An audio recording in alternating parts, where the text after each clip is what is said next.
Selamun Aleyküm değerli öğrencilerim. Şimdi devamlı olarız. İskelet sisteminde şimdi biz biliriz her bir alet, makine, çalışma zamanı olabilir, eksiklik oluşur, bir bozulma oluşur. İnsanın da sistemleri aynı o makine gibi. Bazı bozukluklar oluşur. Tabii biz bilirik kemiklerimizde, iskelet sisteminde çok problemler oluşur. Ama en önemlisi önceden aldık kemik kırılması, şimdi de hastalıklar. İki tür hastalık oluşur kemiklerde, özellikle eklemlerde. Ona birisini diğer romatitli iltihap, romatitli eklem iltihabı, iki kemikli eklem iltihabı. Romatitli eklem iltihabı ne demektir? Romatitli eklem iltihabı bu yaşa bağlı değil. Her zaman, her yaşta oluşur. Ne olur? Bağışıklık sistemi patojen, yani hastalığa saldırmaya yerine vücudun dokularına saldırır. Hücum eder, dokuları bozar, özellikle kemik dokularını. O zaman ne olur o bölgede? O bölgede bir şişer ve ağrı oluşur, harekatı da zor olur. Bu da yaşa bağlı değil. İkinci, kemikli eklem iltihabı. Bu yaşa bağlıdır. Yaşlı insanlarda eklem bölgesinde kıkırdaklar ne olur? Yilinir. İnce olur, sert olur, yilinir. Hareket zamanı kemikler birbirine sürtülür. O bölgede biraz rahatsızlık ve acılık da duyulur. Manası budur, romatitli de yaşa bağlı değil. Bağışıklık sistemi onu saldırır. Aynı zamanda onu saldırır, o bölge şişer, acı, ağrı hissedilir ve kırmızı da olur. Ama kemikli eklem iltihabında yaşa bağlıdır ve orada da kıkırdaklar ince olur, sert olur ve yilinir. Kemikler hareket zamanı birbirine sürtülür, orada bir ağrı his edilir. Burada biz kemikleri bitirdik. Şimdi geliriz kas sistemine bakarız. Kas neden oluşur ve neymişler? Kas sistemi bizim vücudumuzda. Birincinin üçüncüsü kas sistemi. Kas sistemi, bakarız kaslar bizim vücudumuzun 1/3'ünü oluşturur. Yani biz öz dilimizde desek kas yani et. O manayla gelir. Kas insanın vücudunun 1/3'ünü oluşturur ve bunun da görevi vücudu hareketlandırmak, aynı zamanda vücut içinde kan ile maddeleri itmektir. Biz dediğimiz gibi 3 tür kasımız var. 3 tür kas dedik, önceden yazdık. İskelet, kelet kası, kalp kası ve düz kas. Bu üçü genellikle kas neden oluşur? Kasın yapısına gelirsek, yapısı 1. Kas dokusu, 2. Kan damarları, 3. Sinirler ve 4. Kas zarı. Kas dokusu kasın görev yapması yapar ve görevini yapar aynı zamanda ve aynı zamanda bakarıq içinde kan damarları var. Kan damarları kasa besin iletir. Aynı zamanda sinirler var. sinirler ne yapar? Kası uyarır, özellikle iskelet kasını uyarır çalışmak için ve kas zarı yerine bağ dokusu. Bağ dokusu. Bağ dokusu. Bağ dokusu bu da ne eder? Kasları hepsini birleştirir. Biz dedik, iskelet kasların, kalp kasları, bunların düz kasın hepsinin özelliklerini söyledik. İskelet kasına gelirsek yapısı. İskelet kasın yapısı. İskelet kasın yapısı. Tamam, bunlardan oluşur. Ama dokusu neden oluşur? İskelet kası uzundu. Uzun şekildeydi. Hücreleri de uzundu. Aynen lastik gibi çalışır. Kasılır, gevşer. Kasılır, gevşer. Bu nedenle kasın hücrelerine kas lifi denir. Kas lifi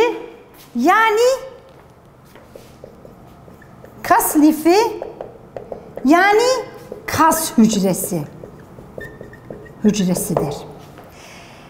İskelet kasın yapısına bakarsak liflerden oluşur. Bu lifler toplanır, bir bağ dokusuyla çevrelenir, kas demetini oluşturur. Yani önceden varımızda ne? Kas demet. Kas demetini açarsak bakarız, yüzlerce, binlerce kas lifinden oluşur. Kas lifi. Her kas lifi birkaç sayı kas lifciklerinden oluşur. Kas lifciklerine bakarsak iki türümüz var. Kas telleri olabilir orada, teller. Bu kas telleri ikiye bölünür. Miyosin ve aktin. Miyosin ile aktindi. Miyosin nedir? Miyosin kalın iplikti. Çıkıntılar var oval şeklinde. Bu şekildeydi. Kalın ve her bir tarafında oval şeklinde, yumurta şeklinde çıkıntıları var. Bu şekildeydi. Çıkıntıları. Aktine bakarsak inceydi. İnceydi, örü şeklindeydi. Hörüc biz diyarıq. Boncuk yani koyla şeklindeydi. Boncuk şeklinde. Bu şekiller inceydi. Şişkenlikleri var. O şişkenlikler boncuka benzerler. İnceydi. İnce olduğu için aktin iki ucu bir noktaya bağlanır. Ona diyorlar Z çizgisi. Yani eğer bakarsak bir kas lifine bakarız. Böyle Z çizgisi, böyle Z şeklinde harfler var. Bu Z şekline aktin dayanır her iki ucu. İki ucu. Çünkü incedir. Dayağa ihtiyacı var. Bura. Bu bölgeye diğer kas parçası. Kas parçası. Kas parçası, bak, kas lifi kasın yapma birimidir. Ama kas parçası kasın görev birimidir. Kasın görev birimidir. Kas kasılanda yani kas parçası kısa oldu. Kas uzun olanda yani kas parçası gevşedi. Bu da manası.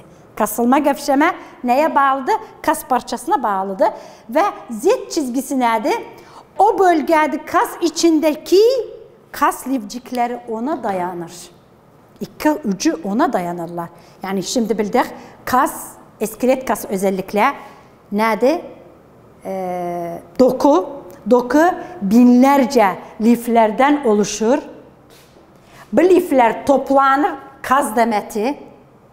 Her lifte birkaç lifcikten, tellerden oluşur. O tellerde iki türde aktin ile miyosin telleridir. Farklarını da bildik bunlar nasıl oluşurlar. Şimdi geliriz kasın kasılma gevşemesi. Tabii düz kasla aynı kalp kası aynen doku, kas dokusundan, kan damarından, sinirden ve bağ dokusundan oluşur. Ama en önemli fark düz kasıyla iskelet kası arasında nedir? Düz kas demet şekli olamaz. Yani tamam toplanır. Ama demet yapabilmez. Birbirine geçmez. O nedenle kirişler oluşturabilmez. Ama iskelet kası demet şekli olur, birbirine geçer ve birbirini tutar. Ya affedersen, her ikisi demet olur.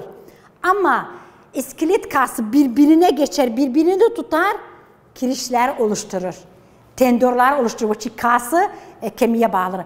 Ama düz kas tamam demet şekli olur ama birbirine geçmez, birbirini tutmaz. Bu nedenle kirişleri ve tendonları oluşturabilmez.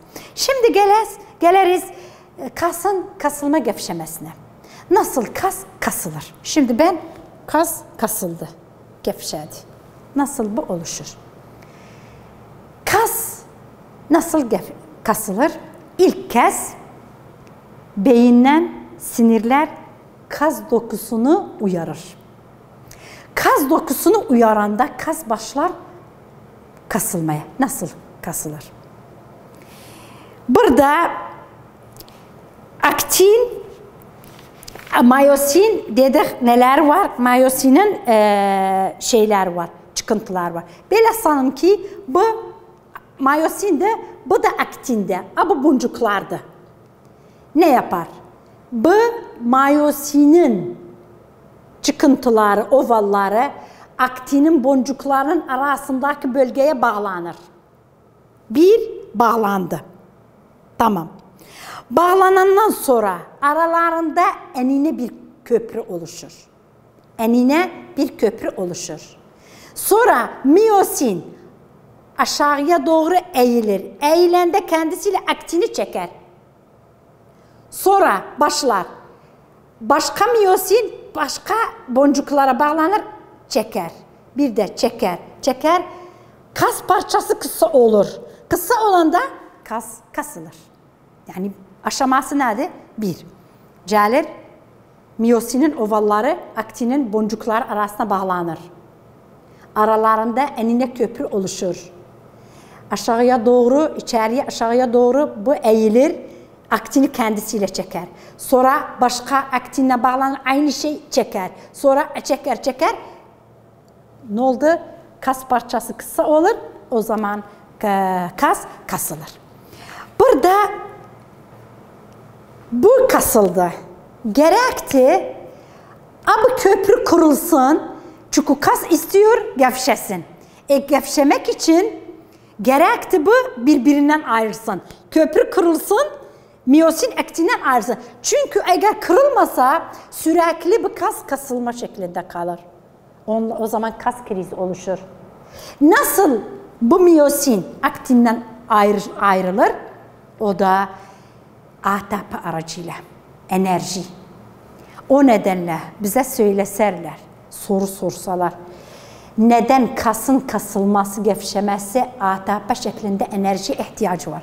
Diyerek çünkü miyosinle aktin arasında bulunan köprü ihtiyacı var kırılmaya. O kırılmada çalışmada ihtiyacı ATP'ye var. O ATP bunu kırar, birbirinden ayrılır, kas normal şekline döner. Eğer ATP olmasa, bulunmasa sürekli bu kalır. O zaman kas krizi oluşur. Bu da ölüm zamanı, hepimiz biliriz. Ölme zamanı, ATP yoktur. O nedenle ölenlerin kasları kasılma şeklinde kalır. Çünkü ATP yoktur, aralarındaki köprünü kırsın. İyiydi. Nasıl kas çalışır? Kasın çalışması bir kurala göredir. Hep veya hiç. Hep veya hiç kuralı. Hep veya hiç kuralı all or none kanunudur. All hepsi veya none hiçbiri. Nasıl olur? Mesela kasın lifleri ama hepsi bir yerde kasılır veya hepsi bir yerde kasılmaz. Yoktu mesela diyelim birkaç tane kasılmış, birkaç tane. Hayır, hepsi birlikte çalışır. Ama burada soru meydana gelir. Ben bunu taşırım. Bunu da taşırım. İkisinde kas kasılır. Bu nasıl oluşur? Bakın. Ağırlığı, yani ağırlığı az olan madde taşımak için kas lifleri az şekilde uyarılır, az şekilde kasılır. Az uyarıldı, az kasıldı. Ama ağırlığı çok olan bir madde ne olur? Kas lifleri güçlü uyarılır, güçlü kasılır. O zaman edebilir o ağır yapını, o kas kavzasın. Şimdi geliriz kemikleri kas aracıyla hareketlandırmak. Kemikleri kas aracıyla hareketlandırmak.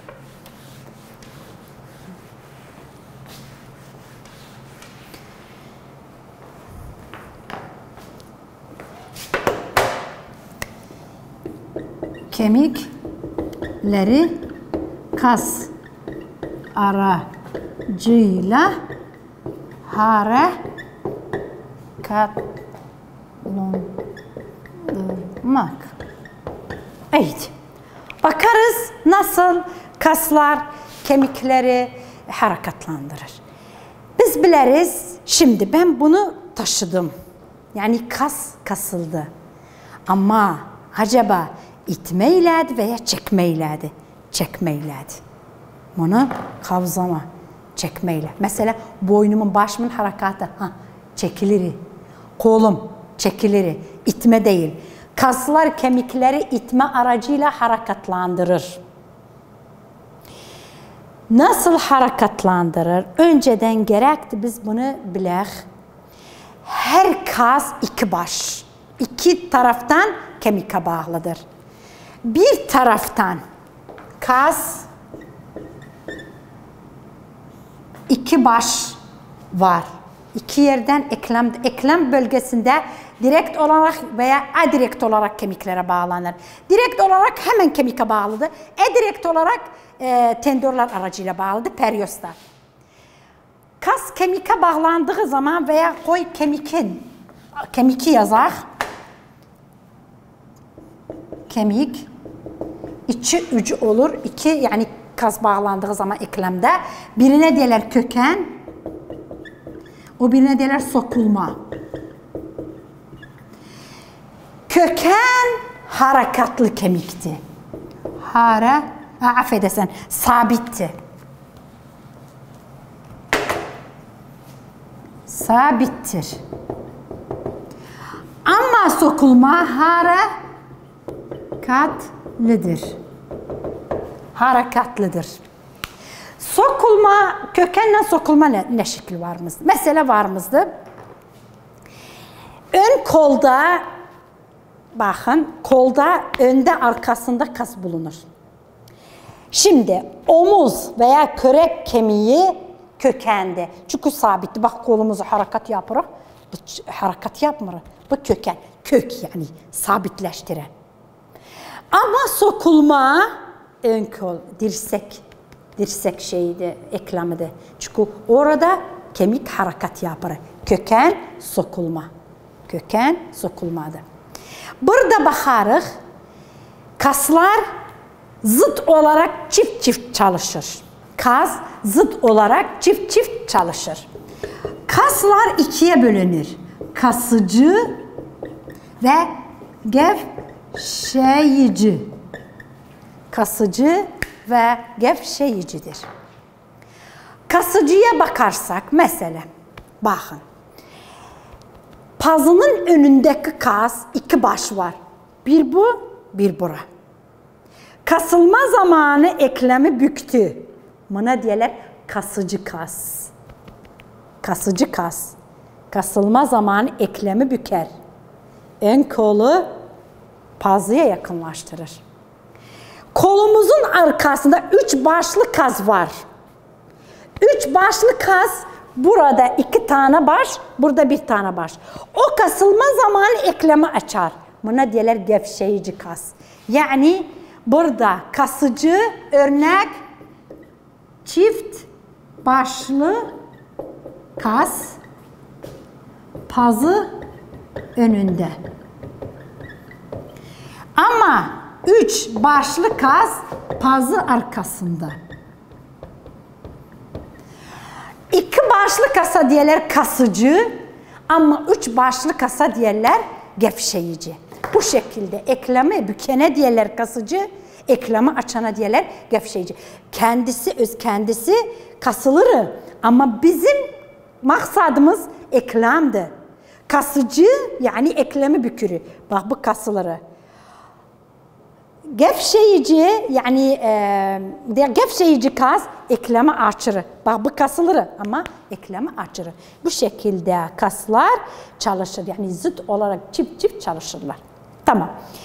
Burada kas çalışmak için ihtiyacı var enerjiye. Enerji nereden gelir? Besinlerden. Bakın kasların çalışmak için besin kaynağı kimdi? Kas için enerji kaynağı. Enerji kaynağı.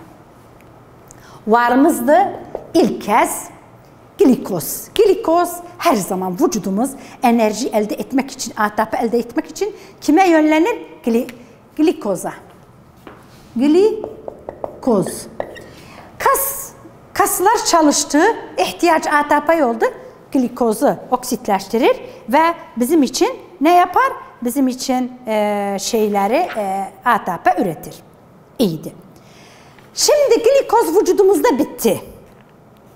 Glikoz bitenden sonra vücudumuzda depolanan nişasta var. Ona diyorlar hayvan nişastası veya glikojen. İkincimiz glikojen. Glikojen ama karaciğerde olur veya kaslarda olur. Ne yapar? Hemen glikoz bitenden sonra kaslar hala ihtiyaçları var besine.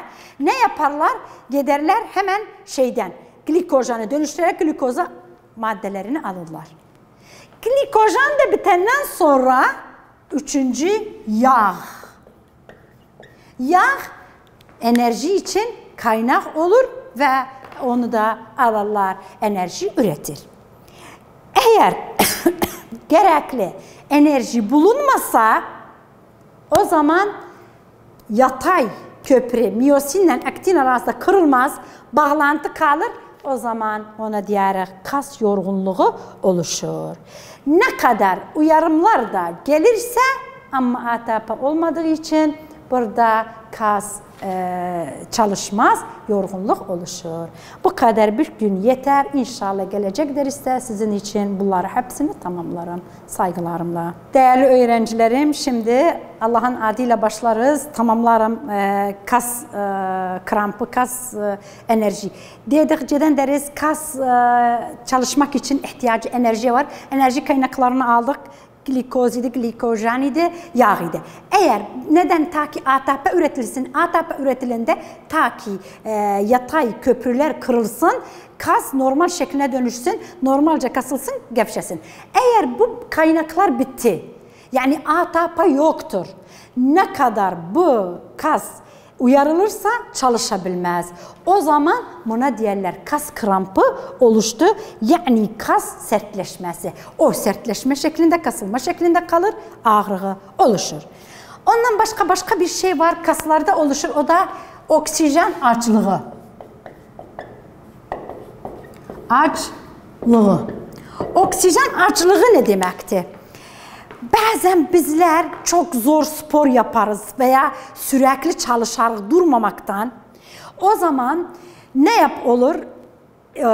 Kaslar çok oksijen kullanır ta ki ATP üretsin. Sürekli. O nedenle solunum sistemi, dolaşım sistemi hızlı çalışırlar ta ki gerekli oksijen kas hücrelerine iletirsinler, enerji ATP üretsin.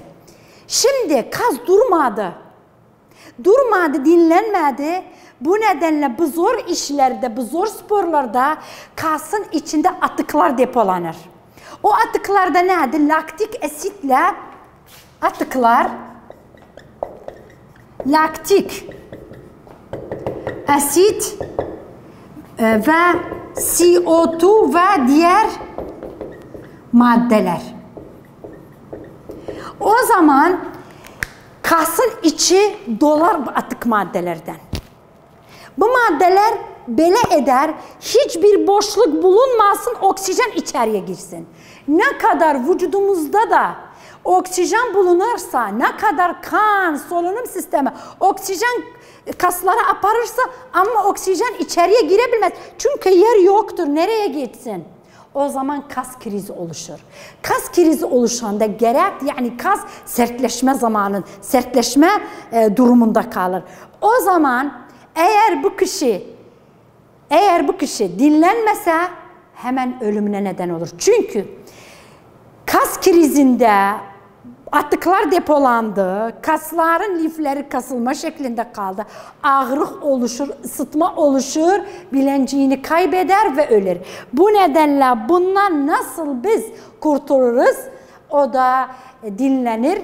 Dinlenende birkaç gün bu kasta bulunan bu atıklar hepsi dışarıya çıkar.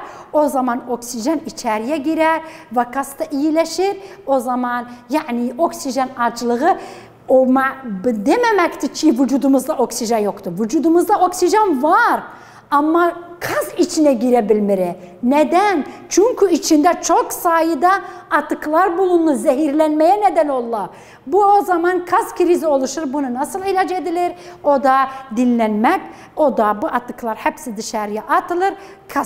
Oksijen kas içine girer, o insan daha rahatlanır. Ama eğer durmasa, dinlenmese, sürekli olsa çalışmasında, o zaman insanın ölümüne neden olur. Mesela burada bir örnek getiririz. Mesela biz yüzme zamanı suda yüzeriz. Hangi sistemler bize yardımcı olur yüzmeye? Bir, solunum sistemi oksijen sigorta eder. Sindirim sistemi besini sigorta eder, temin eder. Dolaşım sistemi oksijenle besini kaslara aparır. Kemik, iskelet kasları tutup destek olup, kaslar kasılır gevşeri, sinir uyarırı. Bu şekilde bütün sistemler hepsi birlikte çalışır. Hatta o insanın yüzmesini veya harekatını sağlandırsın. Hep tarafa başarılar dilerim. Sağ olun.